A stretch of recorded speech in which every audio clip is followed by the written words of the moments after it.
There's a holdup in the Bronx, Brooklyn's broken out in fights. There's a traffic jam in Harlem that's backed up to Jackson Heights. There's a scout troop short a child, cruise ships do and idle wild. Car 54, where are you?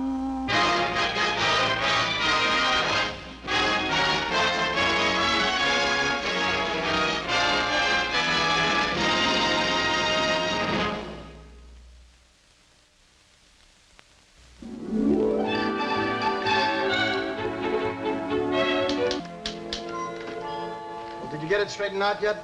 Oh, give me time. I'll get it. Where'd you pick him up? Tremont Avenue, corner 174th. 175th. Here's the Get Well Fund. How much have we got left in it? With accumulated interest, it's $9.28. If you ask me, that's a dirty, rotten shame. Leo Schnauser has been paying regularly to the Get Welfare Fund for 18 years. He hasn't even been laid up for one day. And now that he gets his foot run over by a cab while he's directing traffic and he's laid up in the hospital, what have we got for him? $9.28. $9.28. Some reward for 18 years of perfect health. Poor Schnauzer, laying in the hospital with 3 broken toes. Can't you figure out something? I got it figured out. It comes to $3.10 a toe. Well, you wanted it figured out. Muldoon, you're the chairman of the Get Well Committee. Can't we do something better for Schnauzer? What can I do? The Get Well Fund got hit pretty hard last month. Radio dispatch operator Anderson got $25 when he had his adenoids taken out. $25 just for adenoids? It was worth it. At least we can understand him now. We gave Moskowitz $40 for his broken leg. I thought you only got $20 for a broken leg. He broke it in 2 places. But it was 1 leg. No wonder we have nothing left the way you guys have been squandering it away. Yeah. Look, Nelson, there's certain rules. $20 a break. And just 2 days ago, we gave Mueller $15 for his 5th wedding anniversary. What's the wedding anniversary got to do with the Get Well Fund? Well, he took his wife out to dinner, and when they got home, he tried to carry her over the threshold and wrenched his back. I don't think we should have to pay for that. It wasn't in the line of duty. He's right. You start laying out money for every little thing, and you're cooked. If you read the rules once in a while, you wouldn't talk like that. The fund covers vacations, wedding anniversaries, and New Year's Eve. What a way to run a fund. Look, if you think you could do better... Gunther, look, boys, that's it. $9.28. I'm sure glad I'm not the one to take that money up and face Schnauzer with it. Me too. Now, who's going to take the money up to the hospital? Well, who's the messenger of mercy this month? It's you, Kissel. Oh, no. Oh, no. You let the fund drop to nothing. You face Schnauzer with the $9.28. All right. I'll take it up to him tomorrow.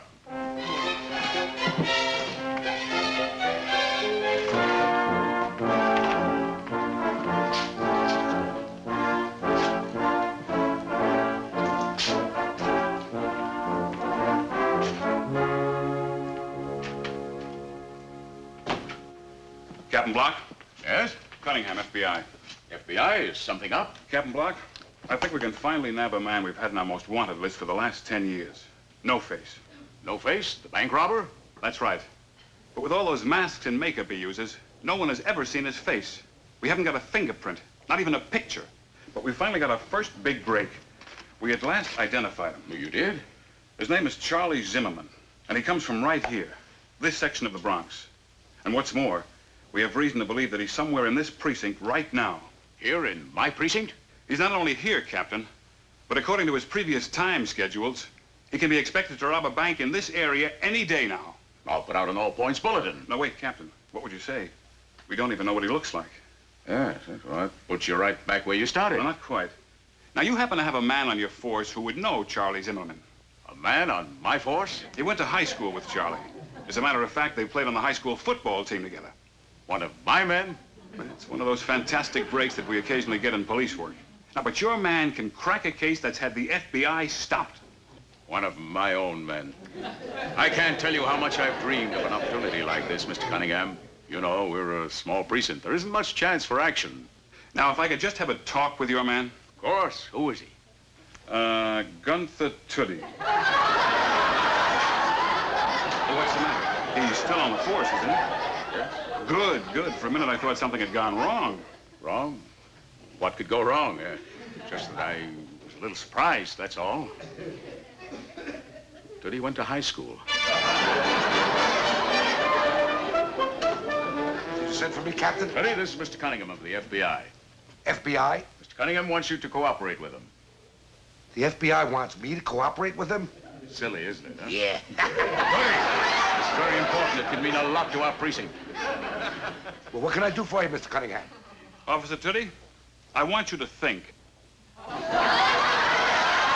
the name Charlie Zimmerman mean anything to you? No. No? No, but I went to high school with a Chuck Zimmerman. Chuck? Well, didn't anybody ever call him Charlie? Just the teachers. To us, he was Chuck. Sometimes Zimmy, but most of the times, Chuck. Does Chuck want to get into the FBI? Couldn't get a better man, Mr. Cunningham. He's what you want as reference. He's honest, hard-working, trustworthy. Tootie! Is Charlie Zimmerman, or as you call him, Chuck? Sometimes Zimmy. Sometimes Zimmy. It turns out that he's the big bank robber. No face. Charlie Zimmerman is no face? That's right. He's one of America's 10 most wanted criminals. Figures. He always looked a little sneaky. We understand you spent 4 years in high school with him. Oh, not quite. 3.5. 3.5? Yeah. You see, in his senior year, he ran for class treasurer, got elected, kept running. Boy, did he clean us out. And you haven't seen him since? That's why we hold our class reunion every year. We're waiting for him to show up. I want you to concentrate. Now, you are probably the only person we know who can identify Zimmerman on sight. Charlie Zimmerman? I'd know him in a minute. After all, I spent 3.5 years on the same football team with I him. know, but do you remember what he looks like? Like it was yesterday. He had big hips, and I remember his legs, thick. That's not important. What did his face look like? His face? His face. I don't remember ever seeing it. You don't remember seeing his face? Well, you see, he was the center. He was always bent over the ball, and I was the quarterback in back of him. Tootie, you must have seen his face. Think. I'm sorry, Captain. All I can see is those big hips. 3.5 years of those hips. You must remember something else about the man. Ooh. What is it? He had a pretty fat pair of thighs, too. Tootie, you must have seen his face in a huddle. Even if I did, I would never have recognized him. Mr. Cunningham, this is hopeless. I could have told you that before we called him in. He's our only chance. Mr. Cunningham, believe me, if I saw Charlie Zimmerman, I'd know him in a minute. All right, we'll have to play it this way. It's not much, but he's all we've got. I've been saying that for years. Look fast. Now, you explain the assignment to him, get the rest of your men together, and I'll alert them. Sergeant Quinn, have all available men in the squad room immediately. Oh, just one more thing. Now, here's an exact copy of the note that he gives to bank tellers. Now, it's the only scrap of evidence we've got. Maybe it can help you. Hand over the money. A gun is pointed at you. Don't sound the alarm. Boy, his handwriting sure has improved. Tootie, I want you to remember one thing. Now, your assignment is absolutely secret. Now, you can't tell a soul. Don't worry. I won't. Tootie, here's what I want you to do. I want you to circulate through all the banks in our precinct. I want you to notice very carefully everyone who comes in and goes out. Do you understand? Yes, sir. Now, there's one thing more. To keep Charlie from recognizing you, you'll have to put on some kind of a disguise. Oh, boy. A disguise. I can use my detective kit. Tootie, don't overdo it. Just something that will blend in with an average Bronx crowd in an average Bronx bank. Ooh. Ooh. I could use my Mexican peasant costume. Why me? Tootie, it's got to be absolutely simple. It can't draw attention. Yes, sir. Gunther, this can be a big chance for all of us. If you've ever done anything right in your life. Don't worry, Captain. When I'm through, I'm going to hear once again from your lips the words that you once said to me. Well done, Tootie. I said that to you? When? Remember 6 years ago when the lights went out in the shower room and I got up on a wash basin and I put in a new bulb? I remember. Captain, I'm still the same man I was then. I know.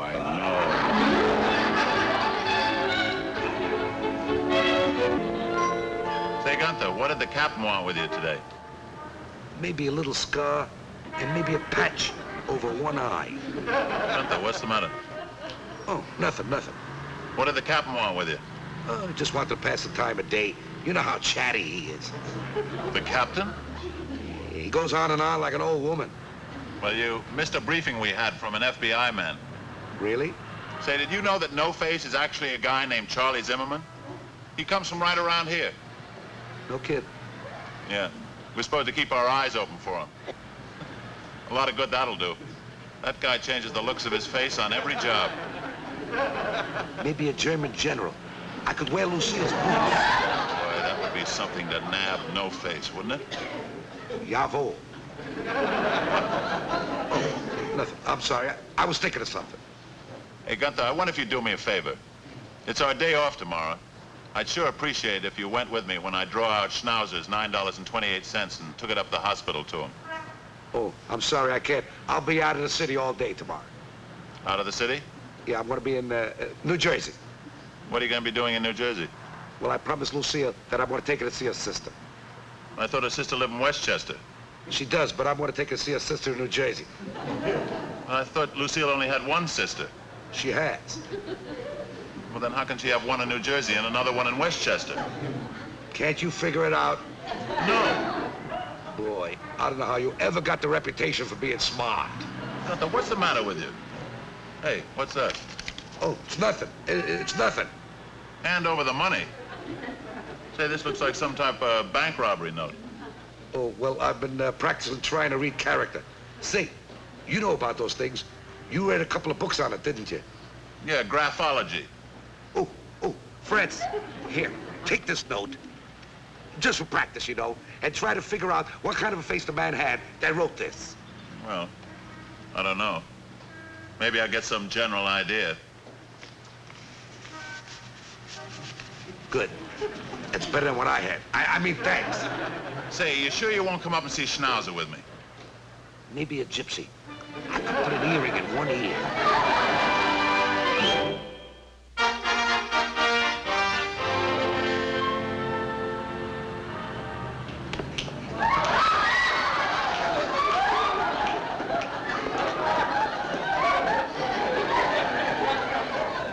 Do you mind?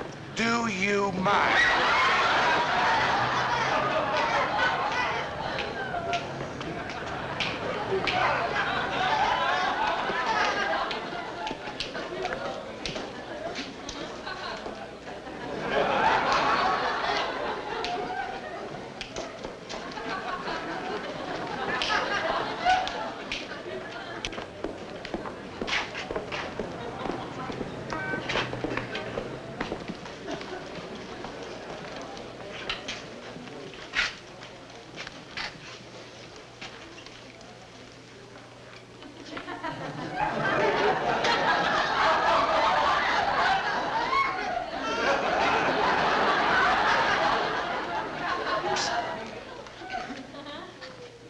Police officer.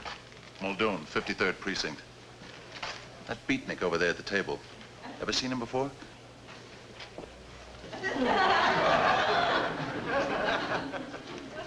Not in here, never. Why? Why? Did you ever see such a phony disguise? Wait. There's something familiar about him. Yeah? Yeah, they showed us a lot of artist sketches of No Face. There's something familiar. No Face. Take it easy. Don't tip him off he's being watched. Next.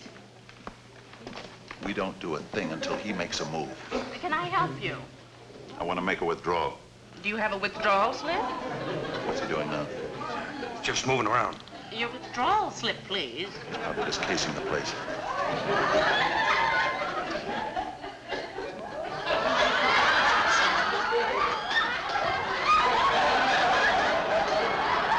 What's he doing now?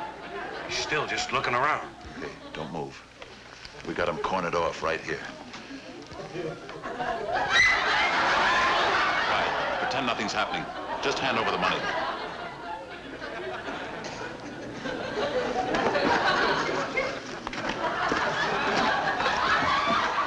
Back at the table now. Now he's just sashaying around again. Is he with anyone? I think he's alone. That fits. No Face always works alone. Now he's heading for one of the windows. Okay, we'd better close in. Better watch yourself. Don't shoot. Drop to the floor. Yes, sir. Have you got any card here for Charlie Zimmerman? Ooh. Maybe he's under the name of No Face.